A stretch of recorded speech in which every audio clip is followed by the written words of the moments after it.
Tunay po na ang mga salita ng Diyos, ito po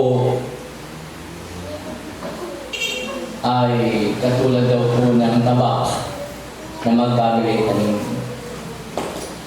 At sabi rin po ng awit 119 verse 105, Thy word is a lamp unto my feet and a light unto my path. Sa tulong ng ating Diyos na makapangyarihan at patnubay ng kanyang banal na Espiritu, so kinakailangan po talaga na lahat ng nakatala sa banal na kasulatan ay dapat nating mapag-aralan. So yung mensahe ng ating dakilang Diyos na yan po na ating narinig, na kung wala tayong maririnig na mga salita ng Diyos, narin po yung katapangan na mangangaral, katulad po ni John the Baptist na sa kanyang pangangaral, napugutan po siya ng ulo. So mga kapatid, ang layunin ng Diyos kung bakit ibinigay ang mga salita ng Diyos, kung bakit ito'y pinapangaral, so pagdating sa kanyang sitwasyon, ang bawat isa ay mayroong kaispan at nasa atin kung tayo susunod o kung hindi tayo susunod. Pero once na tayo ay hindi sumunod, alam natin ang magiging consequence. Ang ating narinig na mga salita po ng Diyos ay napatutungkol sa mga taong those people not enter into the kingdom of God. So, pamanhin po kung mayroong mga bisita na medyo yung mga salita ng Diyos na inyong narinig, so yan po ay nakatala sa banal na kasulatan. So, yung ating natalakay, napakinggan, yung mga tao daw po na nakasaad sa banal na kasulatan, na mga taong hindi magmamana ng kaharian ng Diyos. At nariyan mga kapatid na nabasa sa banal na kasulatan, yung mga versikulo pong iyan na ating napakinggan, ating nabasa, na yan ay hindi galing sa isang tao, hindi yan ay isang alituntunin ng Diyos na ibinigay niya ang Scripture upang ito po ang siyang maging gabay natin. Hindi po nag-judge sa bawat isa, kundi ayon sa banal na kasulatan, sapagkat darating ang araw, ang lahat ay luluhod at lahat ng lagi magpapahayag ng Panginoon na siya po ang Panginoon. So ngayon po, mga kapatid, yung mga na-mention na mga salita ng Diyos na ito po ay paalala sa bawat mga anak ng Diyos sapagkat mahal tayo ng Panginoon. So mga kapatid, ang sabi po ng banal na kasulatan na ating napakinggan na mayroong 200, 714, 1314 na dalawang klaseng daan. Daan na maluwang, pintuan na maluwang, na marami ang mga tao na doon ay pumapasok, na doon ay dumadaan. Pero ang daan na yun ay daan ng pagkapahamak. Pero yung daan na makinig, pintuan na maskip, kinakailangan tayo magpilit at ito yung daan na patungo sa buhay na walang hanggan. At yung daan na makipot, daan na pintuan, makipot at makilig, so marami lang po talaga tayo dapat isurrender sa ating pumanabuhay. At kinakailangan tayo po ay dumaan at pumasok sa makipot na daan at pintuan. Ngayon po, mga kapatid, sa John 3:5, aklang kong lulutong, Nang sabi roon, Verily, verily, I say unto thee, except a man be born of water and of the Holy Spirit, he cannot enter into the kingdom of God. So maliban daw po ang tao hindi ma-born again, hindi may panganak sa tubig at sa Espiritu, ay hindi makakapasok sa kakayahan ng Diyos. So you must be born again, maging ako man ay kinakailangan na may panganak na. Mayroong pagbabago.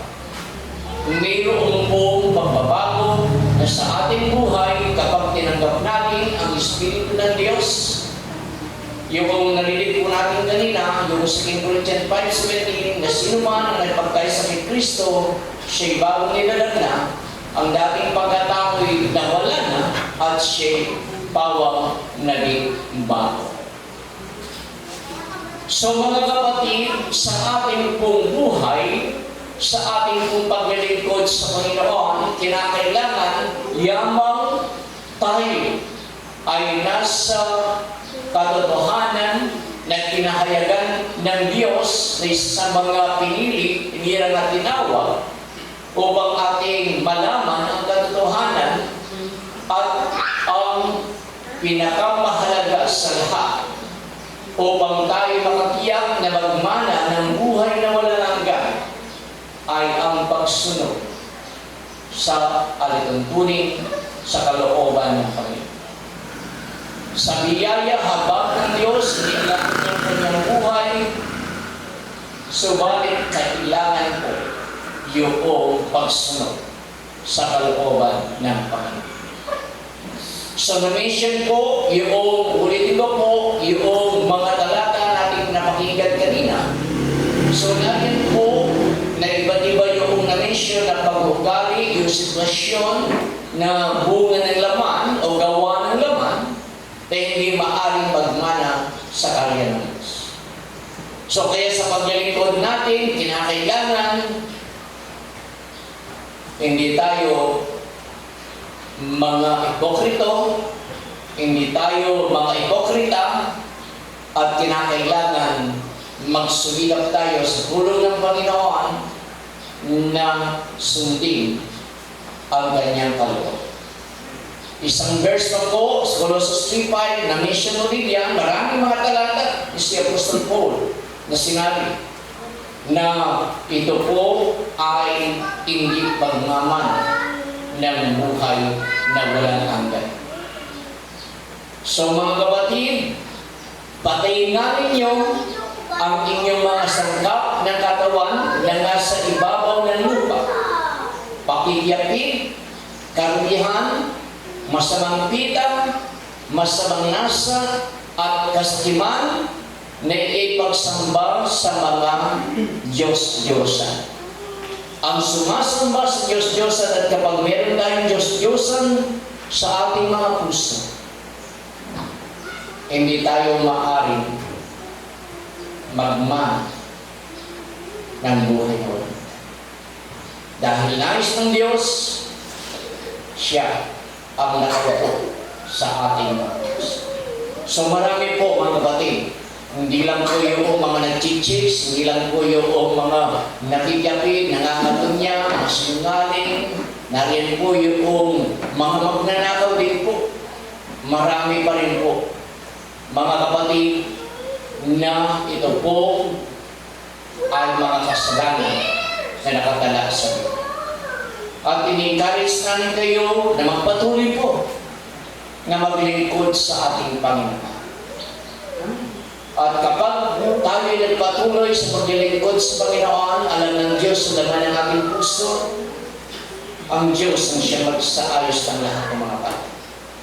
At namin yung kuman, ulitin ko po, yung 7:21, hindi lahat ng tumatawag sa akin, Panginoon, Panginoon, ay papasok sa kalinang Diyos, kundi lamang sumusunod ng kalooban ng aking amang nasa buhay.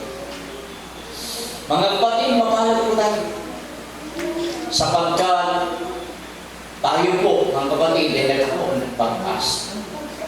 Nakilala natin ang dapat natin sambahin at nariyan po, ito po isang malaking pagpapala at biyaya sa ating mga.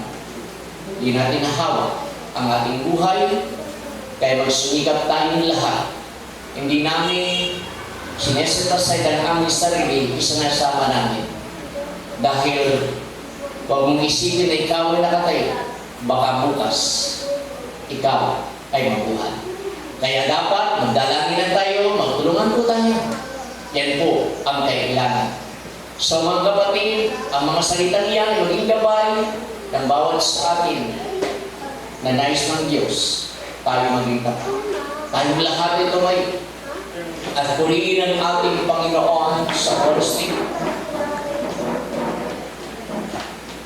Alam po ninyo,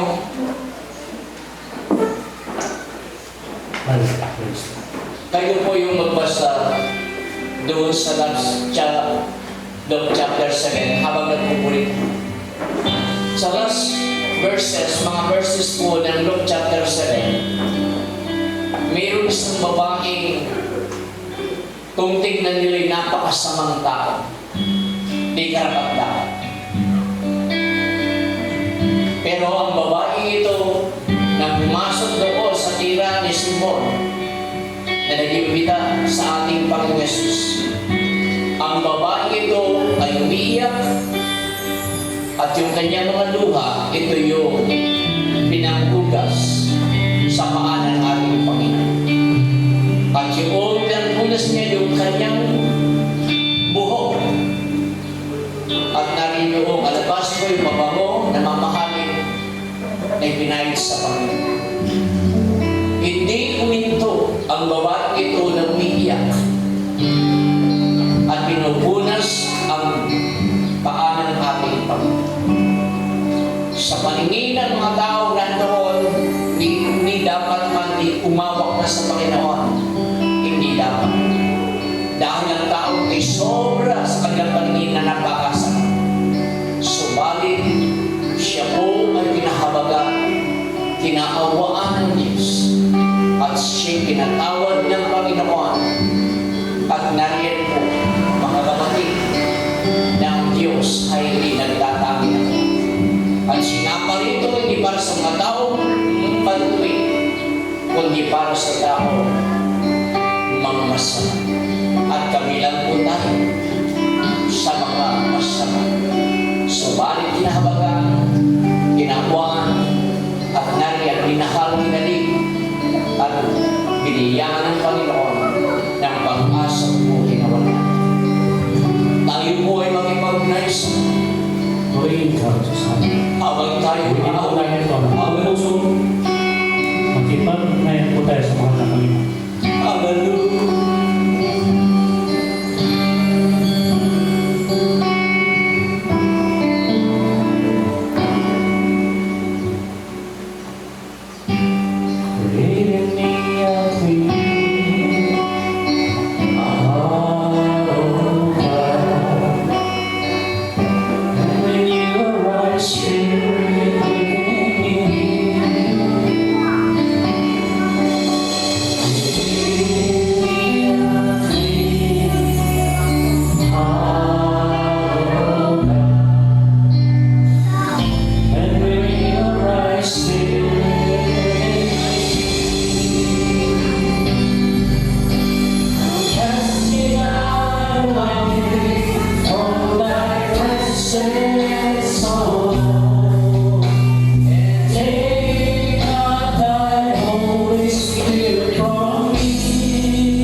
dalangin at inaawit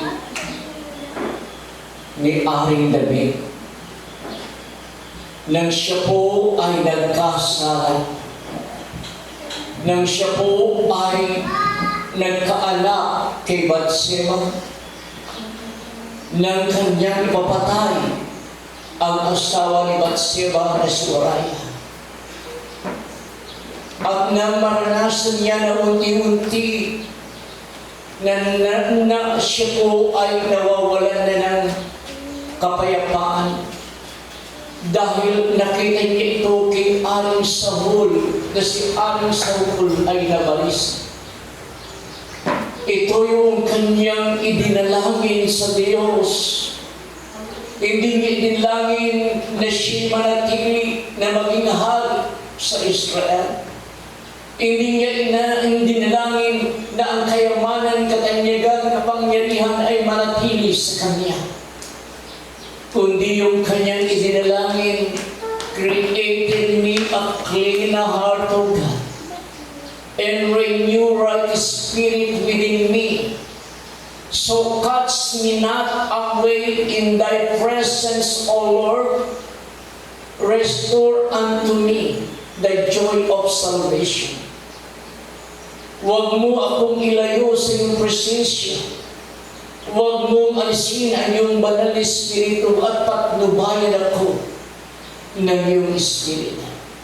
Sapagkat kapag tayo'y napawalan sa presensya ng Diyos, kapag tayo ay napawalay na sa ating Panginoon, magiging worse ang ating buhay. Kaya yun ang kanyang idinalangin na siya manatili sa presensya ng Diyos. At huwag pawiin ng Diyos ang Espiritu Santo.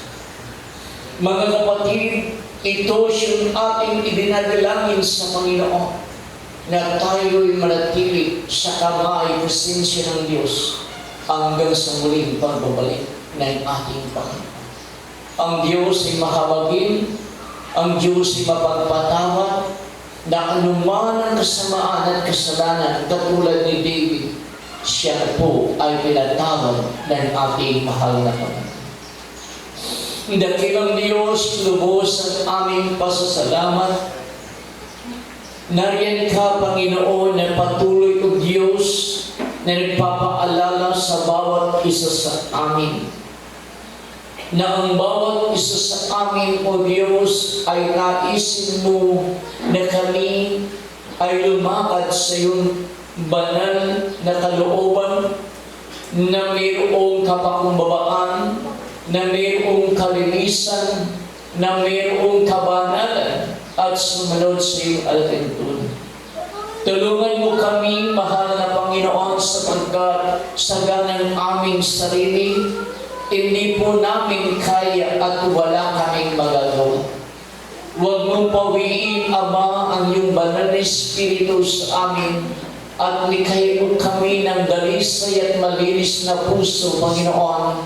At ang bawat isa sa amin ay manatili, Panginoon, sa iyong presensya at patuloy naming maranasan ang joy of salvation at nariyan, Panginoon, ang patnubay ng iyong Espiritu sa aming mga buhay.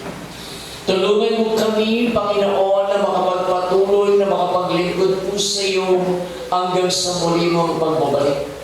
Tulungan mo kami, Panginoon, ang aming mga buhay ay aming maialis sa iyo, Panginoon, na maging kaaya-aya, maging katanggap-tanggap, Panginoon, at sa iyong habagat awat, biyaya, Panginoon, pag-ibig, Panginoon, at nariyan, O Diyos, ang iyong kapangyarihan, ang iyong mga salita, ang iyong banal na Espiritu, Panginoon, ang siya pong tumulong sa bawat isa amin, Panginoon.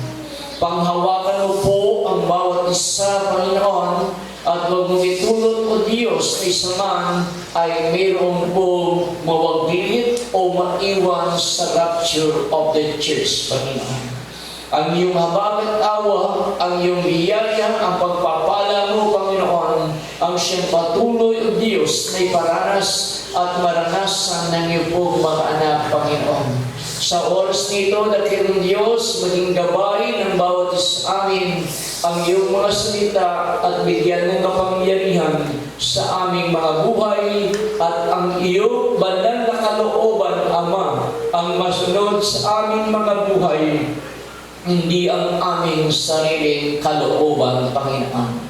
Tulungan mo kami, Ama, na lumakad na naayon sa iyong banal na kalooban na sa bawat akbang namin, Panginoon, iniingi namin ang iyong patnubay at ang iyong panguna, Panginoon.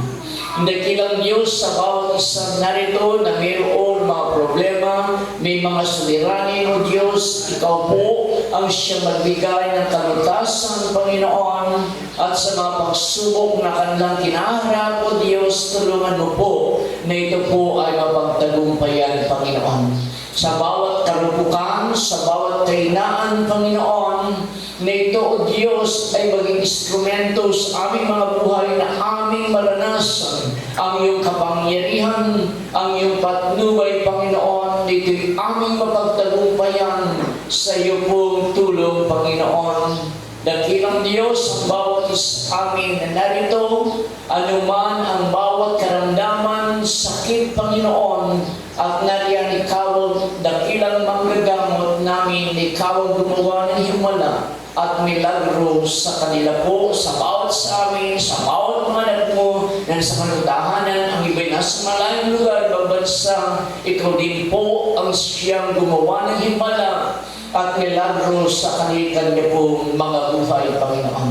Dakilang Diyos, ang bawat isa amin ay panghawakan mo hanggang sa muli mong pagbalik sa bawat mga nanglulupaypay, palakasin mo, Panginoon. Sa bawat nanghihina, palakasin mo at alam na paglilingkod ang siyang igawad mo, Panginoon. Gamitin mo po patuloy ang iyong banal na gawain sa dawito, sa ikapupuri ng dakilang pangalan, sa ikaliligtas ng maraming kaluluwa, maging sa aming mga kapitbahay. Gamitin mo ang lahat ng mga anak mo, Panginoon, na narito na maging daluyan po ng iyong pagpapala at ng iyong kapangyarihan, O Diyos.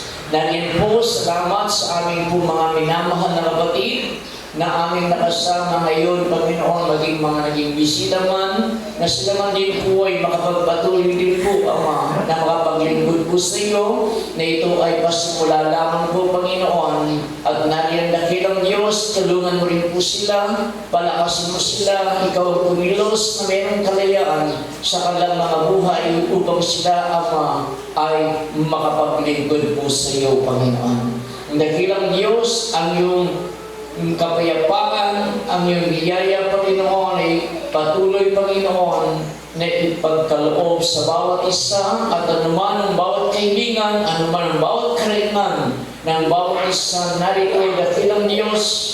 Ikaw po ang siyang magbigay katugunan, Panginoon, upang malubos ang kanila pong kagalakan. Ito po ang aming dalangin at silamang po, Diyos, ang pinamataas na papuri, ang kalwalatian, ang kararangalan ng paghahari ngayon, bukas, at magpakailan pa man sa pangalan ni Jesus. Amen at Amen.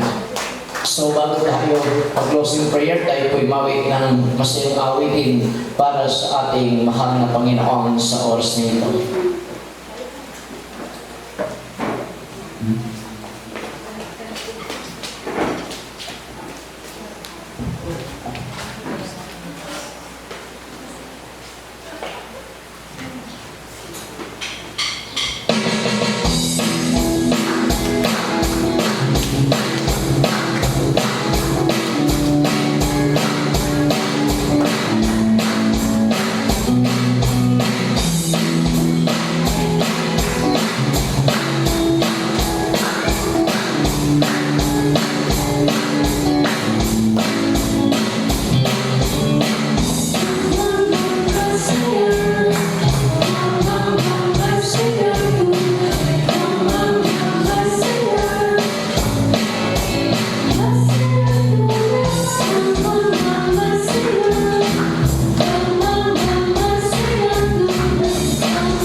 sa ating Panginoon at narin po si Brother Romnick na sila po yung ating nakasama at yung sama din po ating isla. So tayo po ay manalangin sa closing prayer po ngayon at pangnatay ni Brother Sammy po sa closing prayer sa worship.